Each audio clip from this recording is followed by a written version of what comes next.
베트남이 공산주의 국가라는 건 모두가 아는 사실입니다. 때문에 베트남에 처음 가는 사람이라면 부담이 되기 마련인데요. 특히 공안에 대한 걱정이 클 것입니다. 명칭부터 뭔가 강압적이고 억압적일 것 같은 느낌은 물론 공안에 대한 안 좋은 소문까지 더해져 반드시 피하고 싶은 대상 중 하나라고 할 수 있죠. 공안은 예전부터 해당 국가의 사람들에게는 그야말로 두려움의 대상이었습니다. 특히 중국 공안의 경우 악명이 자자한 걸로 유명하죠. 하지만 다행스럽게도 베트남 공안은 중국 공안보다 권한이 많이 약한 편인데요. 그저 일반 경찰이라고 말하기는 어렵지만 중국 공안과 비교하면 귀여운 수준이죠. 물론 이유 없이 벌금을 뜯어가기도 하기 때문에 조심해야 하는 건 맞습니다. 특히 부패 경찰을 만나게 되면 굉장히 피곤해지는데 이럴 때는 대사관의 도움을 받는 편이 좋습니다. 아무리 공안이라 하더라도 대사관과 엮이면 부담이 커지기 때문이죠. 물론 당연하게도 애초에 미리 피해가는 것이 가장 좋은 방법입니다. 공안은 한눈에 봐도 알 수 있지만 복장에 따라 대처하는 난이도가 달라지기에 미리 알아두는 편이 좋습니다.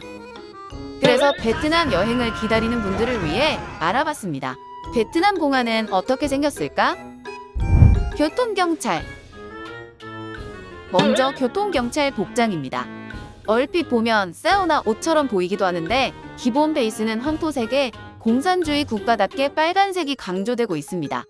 베트남에 가면 가장 자주 볼 수 있는 경찰인데 교통경찰이라고 만만하게 보시면 안 됩니다. 경찰 중 벌금을 가장 많이 뜯어가기 때문이죠. 특히 본인이 운전 중이라면 더욱 위험합니다. 외국인 프리미엄이 붙어 현지인보다 몇 배는 비싼 벌금이 매겨지거든요. 일반 경찰.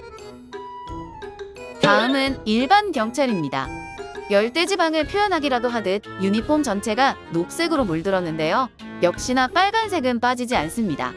기본적인 범죄를 다루는 일반 경찰은 그 수가 가장 많다고 합니다. 하지만 관광객이라면 딱히 마주칠 일은 없는데요. 계속 마주치지 않는 게 좋을 겁니다.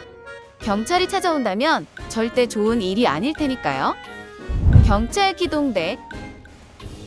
경찰 기동대는 전투경찰과 동일하다고 생각하시면 될 것 같습니다.